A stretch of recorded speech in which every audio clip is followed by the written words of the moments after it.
आपचे सगळे प्रमुख नेता गेल्या काही दिवसात दुसऱ्या वेळेला मातोश्रीत आलेले आहेत आणि एक गोष्ट नक्की की नातं जपण्यासाठी शिवसेना आणि मातोश्री प्रसिद्ध आहे। काही लोक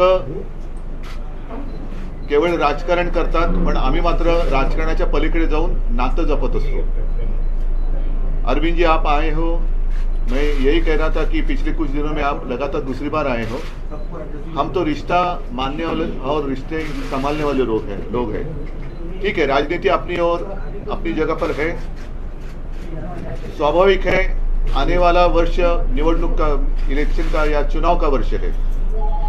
इस बार अगर ट्रेन छूट गई तो हमारे देश से प्रजातंत्र गायब हो जाएगा और प्रजातंत्र को कायम बचाने के लिए मैं सिर्फ विपक्ष, ये शब्द जो है वो थोड़ा सा गोलमाल शब्द है। विपक्ष मतलब किसका विपक्ष, किसका विरोधी? हम तो सारे देश प्रेमी हैं और देश से जो प्रजातंत्र हटाना चाहते हैं वो प्रजातंत्र के लिए और देश के लिए मैं मानता हूँ आज से उनको विपक्ष या विरोधी बोलना चाहिए। लोकतंत्र विरोधी, लोकतंत्र विरोधी लोगों का मुकाबला करने के लिए और देश को बचाने के लिए हम एक साथ आए हैं, संविधान को बचाने के लिए आए हैं। और जैसे अभी आपने देखा होगा पिछले कुछ दिनों में सर्वोच्च न्यायालय ने 2 निकाल दिए हैं। एक तो शिवसेना के बारे में है और दूसरा दिल्ली के बारे में, दिल्ली के विषय में। प्रजातंत्र में सबसे ज्यादा महत्व जो भी लोक प्रतिनिधि होते हैं उनका होना चाहिए। और आप मतलब अरविंद जी भी है और आप पार्टी भी है, सरकार भी दिल्ली की है। उनके मैं साइड से नहीं कहता कि, लेकिन उनके बारे में जो सर्वोच्च न्यायालय ने एक फैसला दिया है वो एक प्रजातंत्र के लिए आवश्यक था, लेकिन उसके खिलाफ केंद्र सरकार ने काय म्हणे त्याला वटहुकूम अध्यादेश लाया। तो ये कौन सा जनतंत्र है? ये तो लोगों ने चुने हुए प्रतिनिधि है, अपने लोग हैं, अपना प्रतिनिधि उन्होंने चुना है, तो उनको कुछ अधिकार होने चाहिए कि नहीं होने चाहिए? तो फिर शायद ऐसे भी दिन आ जाएंगे कि राज्य में, स्टेट में इलेक्शन ही नहीं हो जाएंगे, सिर्फ केंद्र में इलेक्शन हो जाएंगे। वो भी इलेक्शन 2024 तक होने की संभावना है। उसके बाद जनता जो फैसला करेगी वो जनता, इसलिए हम उनको नींद से जगाने के लिए एक साथ आए हैं।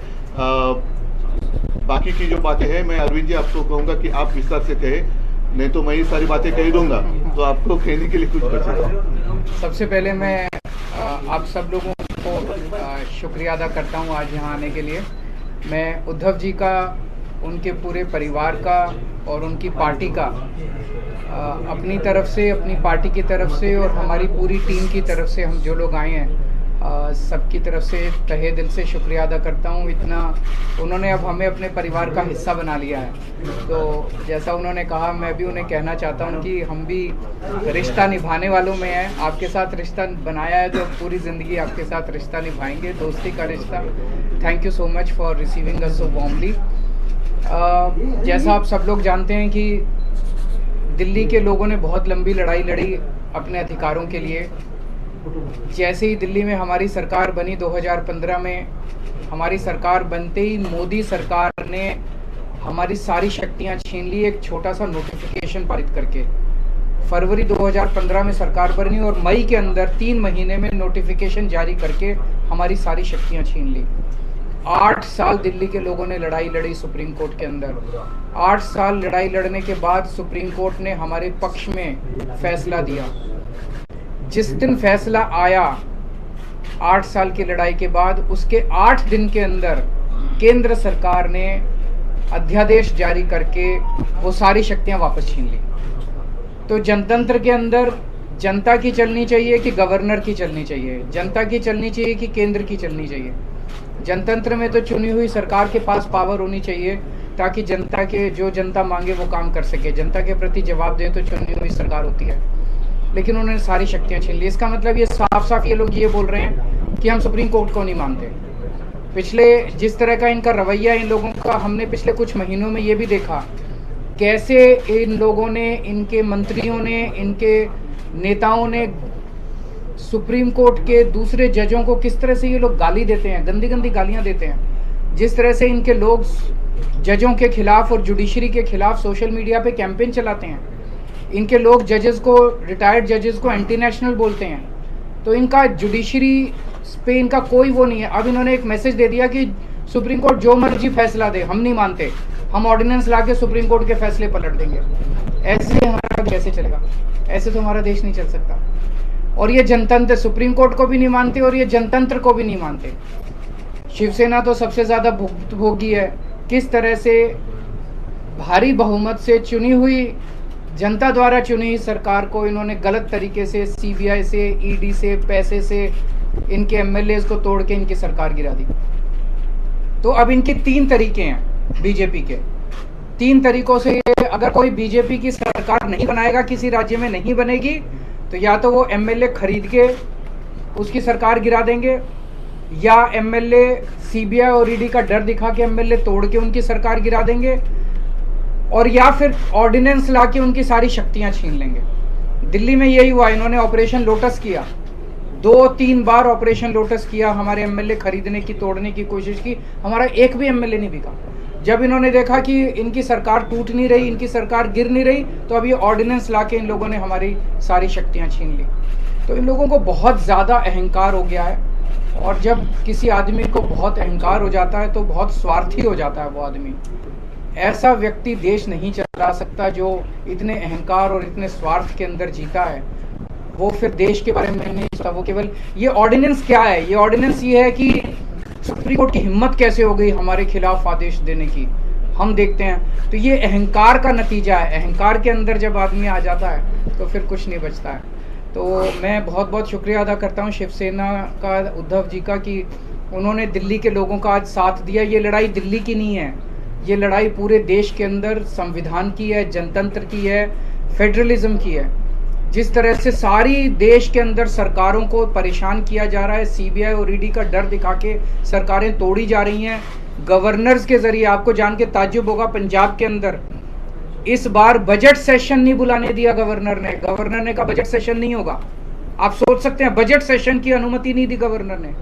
इनको सुप्रीम कोर्ट जाना पड़ा, सुप्रीम कोर्ट से आदेश लेके आए कि बजट सेशन होगा, तब बजट सेशन हुआ। तो ये तो जनतंत्र ही नहीं बचेगा। फिर चुनाव क्यों कराते हो? फिर तो एक प्रधानमंत्री और 31 गवर्नर बैठ के अपना देश चला लें। फिर कोई मुख्यमंत्री की जरूरत नहीं, कोई कैबिनेट की जरूरत नहीं, कोई काउंसिल ऑफ मिनिस्टर्स की जरूरत नहीं। इसको हम सबको मिलकर लड़ना होगा। ये केवल दिल्ली की लड़ाई नहीं है। और शिवसेना ने हमें प्रॉमिस किया है कि जब ये संसद में बिल आएगा तो संसद में इसके खिलाफ दिल्ली वालों का समर्थन करेंगे। दिल्ली के लोगों की तरफ से मैं बहुत बहुत शुक्रिया अदा करता हूं उद्धव जी का, शिवसेना का। और ये एक तरह से सेमीफाइनल होगा 2024 का। अगर 2000 राज्यसभा के अंदर ये बिल गिर जाता है तो 2024 के अंदर मोदी सरकार दोबारा नहीं आ रही है। मैं भगवान जी से बहुत बहुत धन्यवाद उद्धव जी का, उनके सारे एमपी लोकसभा और राज्यसभा के मेरे साथी भी रहे, अरविंद जी, संजय राव जी, और मेरी पार्टी के प्रधान अरविंद केजरीवाल जी, और उद्धव जी ने पहले भी हम मातोश्री में आए थे, और यहाँ के हमें घर जैसा माहौल मिलता है, तो उसके लिए मैं बहुत धन्यवाद करता हूँ, इतना मान सम्मान करते हैं। जैसा कि उद्धव जी ने और अरविंद जी ने बोला, लोकतंत्र खतरे में है और भारी खतरे में है। कैसे इलेक्टेड की जगह सिलेक्टेड लोग जो हैं वो जनता को चलाते हैं, वो सरकारें चलाते हैं, जबकि लोकतंत्र का मतलब है इलेक्टेड। ये गवर्नर है सिलेक्टेड। तो एलजी कौन बनाता है? एलजी की कभी एलजी ने कोई जनता से कोई गवर्नर ने किसी जनता से कोई मैंडेट लिया? नहीं लिया। अपनी मर्जी का गवर्नर लगा दिया, तंग करो चुनी हुई सरकार को। अगर सरकार इनकी नहीं बनी, हमें भी बजट सेशन के लिए सुप्रीम कोर्ट आना पड़ा। हमारे तो गवर्नर साहब इस बात से भी मुकर गए थे बजट सेशन में कि मैं माई गवर्नमेंट नहीं कहूँगा। तो हमने कहा जी माई गवर्नमेंट क्यों नहीं कहोगे आप? आपकी गवर्नमेंट, आपके सम्मान किया आपने, तो भाषण जो लिखा है वो तो पढ़ना पड़ेगा आपको, वो तो संविधान में है। इसके लिए भी हमें सुप्रीम कोर्ट से ऑर्डर लेना पड़ा कि आपको माई गवर्नमेंट कहना पड़ेगा। वरना दिस गवर्नमेंट कहने वाले थे, दिस गवर्नमेंट मतलब जो राजभवन है पूरे देश में वो बीजेपी के हेड ऑफिस बन गए हैं, जो गवर्नर हैं वो स्टार कैंपेनर बन गए हैं बीजेपी के। ये लोकतंत्र नहीं है। गुलदस्ते में एक ही तरह के फूल नहीं हो सकते। भारत एक गुलदस्ता है, हर फूल का अपना अपना रंग है, हर फूल की अपनी खुशबू है। तो एक माला की तरह भारत है, हर माला का मन का जो है वो अलग अलग रंग का है।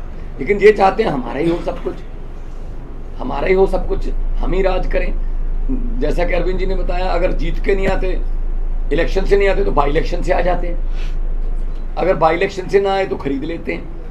तो देश के लिए लोकतंत्र जो है, जैसा कि अदूप जी ने कहा कि विपक्ष नहीं है हम तो देश को प्यार करने वाले लोग हैं। असल में असली जो विरोधी हैं देश के वो हैं जो देश को चला रहे हैं, जो लोकतंत्र की हत्या कर रहे हैं, जो हर रोज धज्जियां उड़ा रहे हैं लोकतंत्र की।